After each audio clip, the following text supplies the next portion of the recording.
Hello and welcome to another episode of Tina Talks Tech. That would be me, I'm Tina. I'm Christina Engela, and today I'm going to show you what the Take-A-Lot guy left for me. A brand new ASUS 3050 OC Edition 6GB GDDR6 graphics card. Jeez, that name is almost as long as the name of my car. Yes, I know. It's only a graphics card. At least it is to some people. But, living here in South Africa, those things are not only expensive, they are fucking expensive. So as you can probably guess, this is a big day for me. So come on in, let's share it together.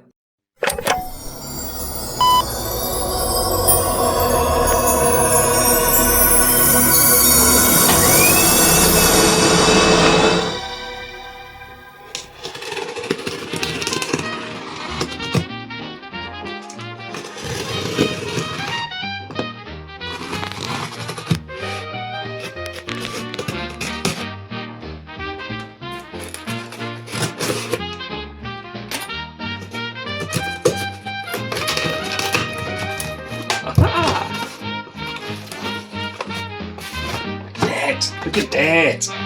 Look at that!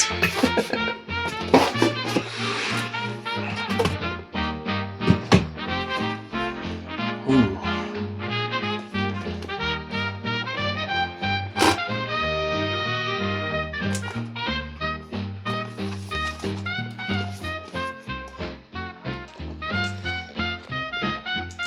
I've been waiting my whole life for one of these. Consider that I'm 52, that's quite a wait.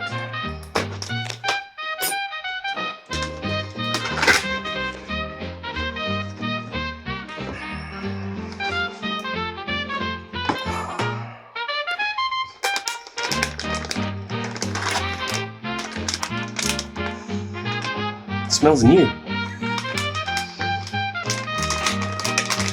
What's in the box? Card.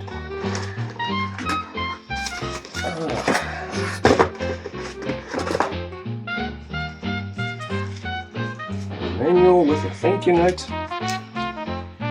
Buddy, you could have included a bottle of shampoos instead of the thank you note. And I don't know what that is.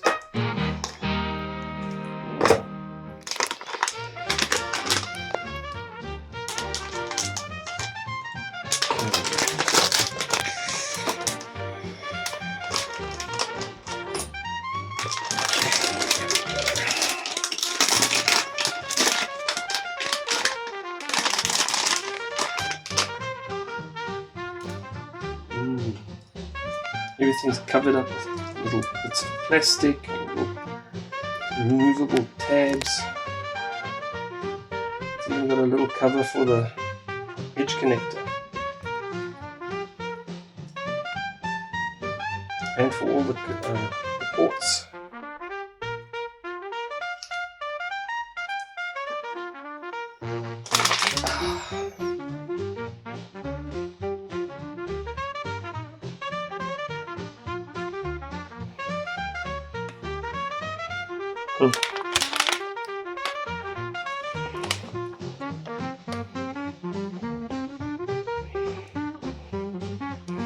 Well, let's get this thing installed and see how it goes. So here we are. It's near the end of 2025, and I'm finally buying my first new graphics card in over a decade.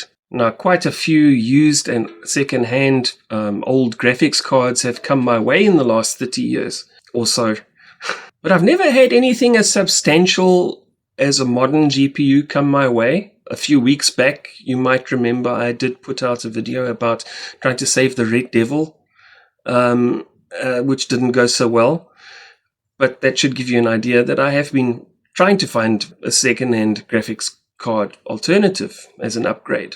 But that didn't really look so promising. And yeah, there are a lot of second-hand graphics cards available online these days, especially on Facebook Marketplace. But considering the prices that these people are selling these things for, you don't know what you're going to get.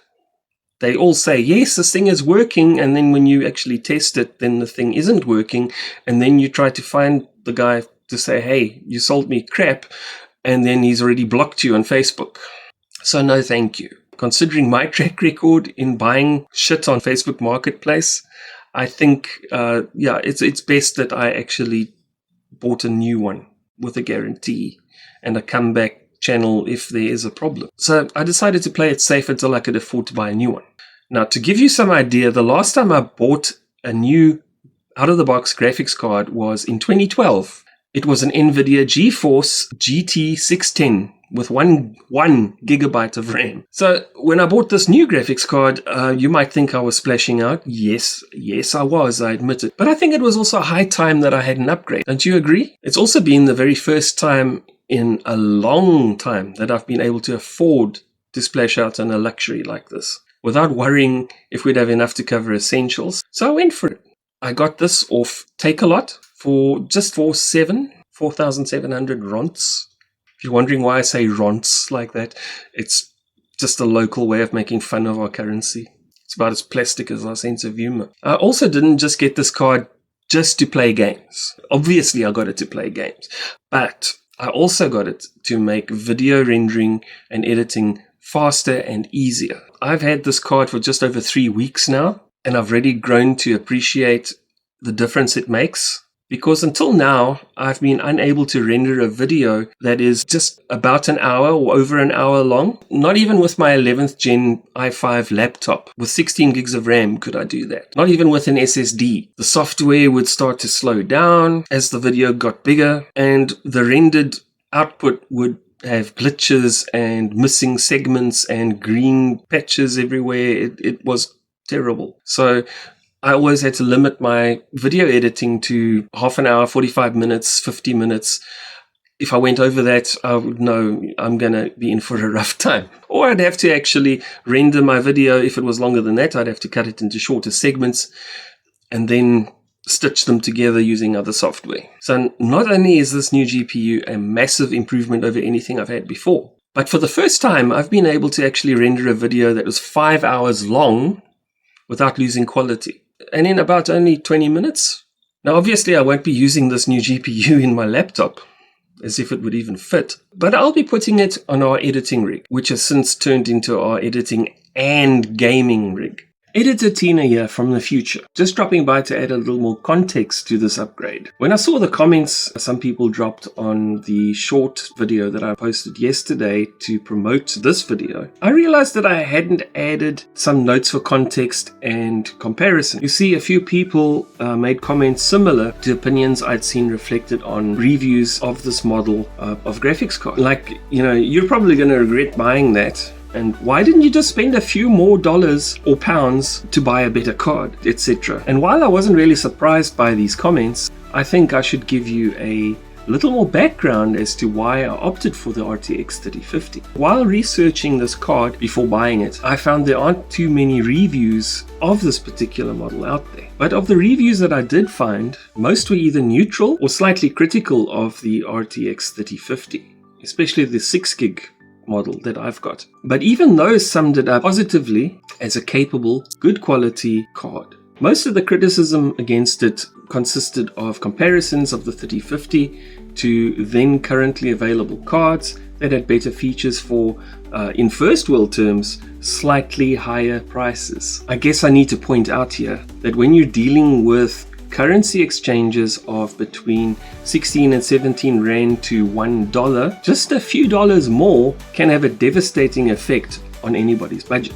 Now, overall, the criticisms leveled at the 3050 came from people who are used to better featured, more expensive cards, which is understandable. After all, most Americans can just walk into a store filled with rows of everything you need to build a new computer. Whereas over here, computer shops have declined over the past few years. And most of the ones that are left sell the same stuff you can just buy online yourself for the same prices that they do, or much more, because they sell it at a markup.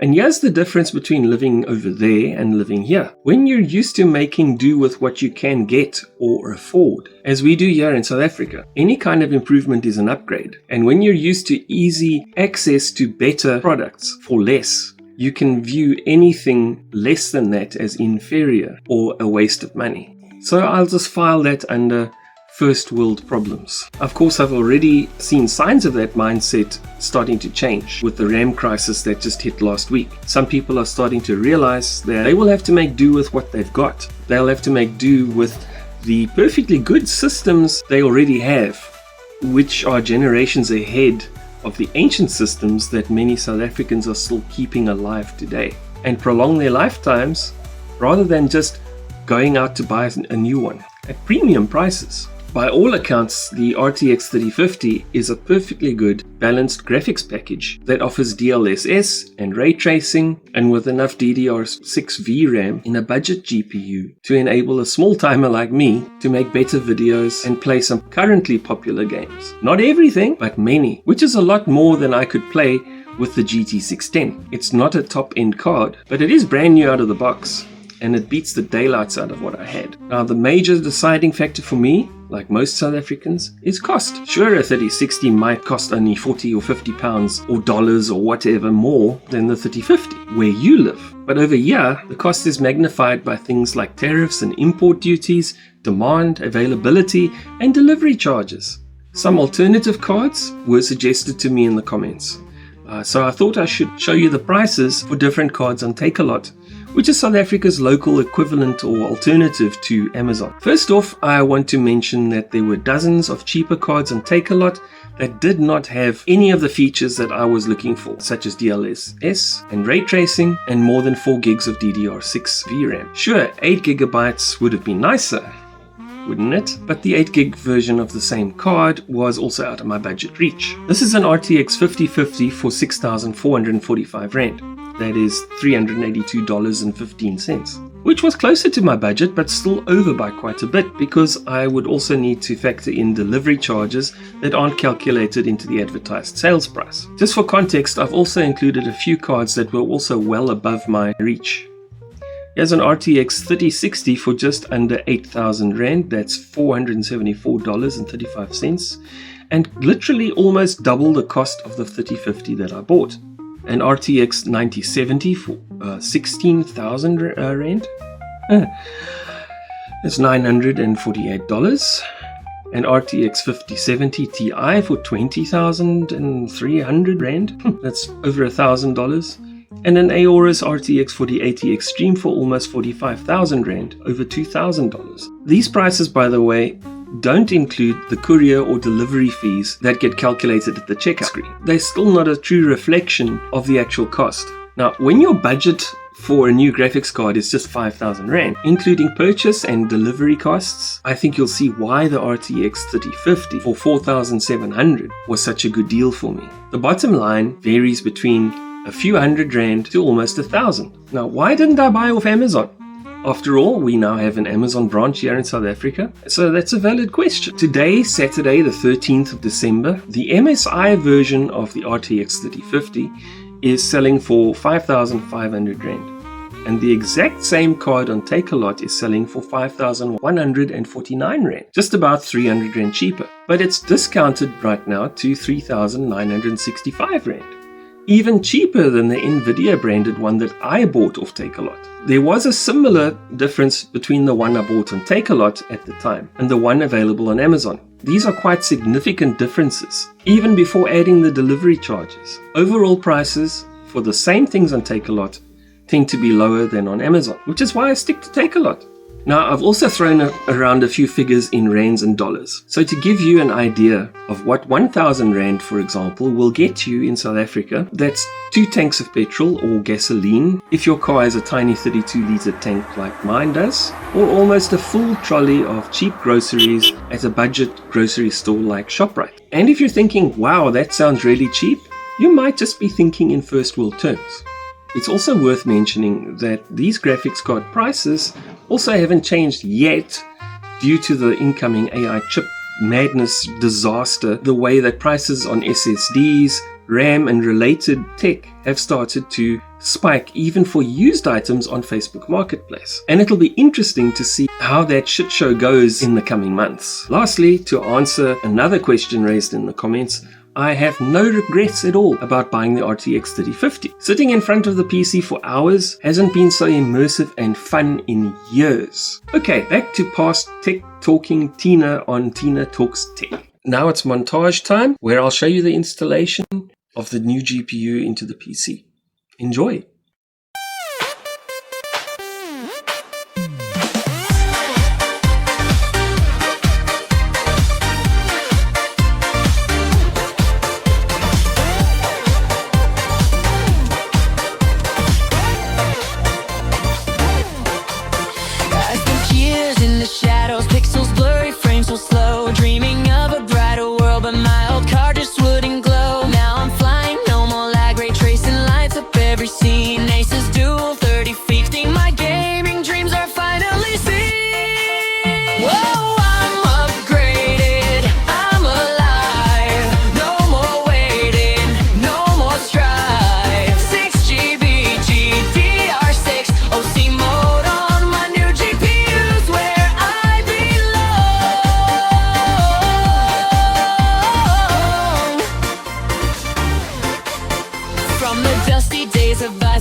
Here, no more stutter, no more crash. This card's the answer, crystal clear.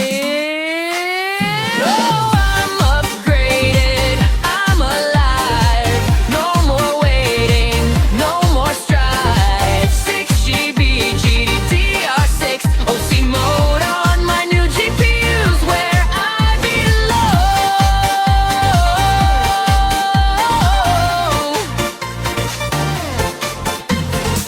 Boost clock soaring, cutie cars ignite. Every game's a new delight. Auto extreme, stainless steel. This card's a real deal. How I feel. Whoa, I'm upgraded, I'm alive. No more waiting, no more strife. ASUS dual RTX, scurry first steed. My gaming dreams are finally true. I'm upgraded, I'm alive. No more waiting, no more strife. 6GB GDDR6 OC mode on my new GPU's where I belong.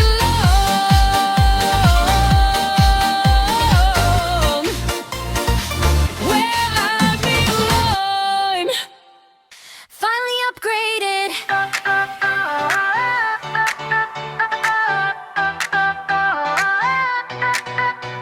I spent years in the shadows, pixels blurry, flame so slow.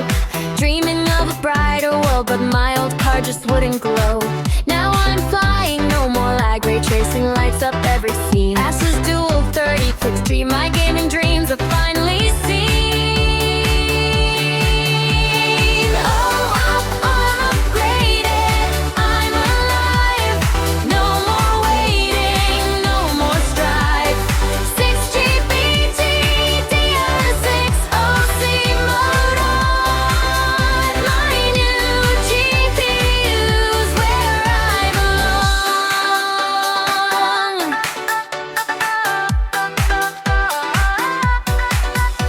belong. From the dusty days of the past to crisp 4K, the future's here. No more stutter, no more crash. This card's the answer, crystal clear. Oh, I'm upgraded, I'm alive. No more waiting, no more strife. 6GB GDDR6 OC mode on my new GPU's where I belong. Boost clock soaring,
In case you were wondering what PC I was putting that card into, here are a few specs for you. The motherboard is from a Dell Optiplex 390 with an i7-2600, that's right, 2nd gen CPU with 4 cores. Maxed out to 8GB of DDR3 RAM. It's also running on a 400-watt PSU. And it's running a modded version of X-Lite Windows 10. Debloated, de-spywared, and totally decrapified. Yes, I know it's an old system. It's a bit of a running joke here in South Africa that, yeah, we will use something until it is completely finished and cannot be fixed anymore before we buy a new one. But it's also very true. Now, there's nothing wrong with this little PC. And as long as it keeps on meeting our needs, we'll keep on using it. Anyway, that was No Man's Sky running on the PC in the video montage without any problems at all. And my other half has also been using that same PC during the past 2 weeks to record gameplay and review videos for her own YouTube channel. She's Kay Valkyr, the OK Gamer. I'll put a link to her channel in the video description below, in case you're interested. We're also planning to play Red Dead Redemption 2, which we'll be installing just as soon as we can afford to get it off Steam. One day. Anyway, that's the end of the video. I hope you enjoyed watching. Thanks for sharing our special moment. Take care and be safe. Catch me in the next one.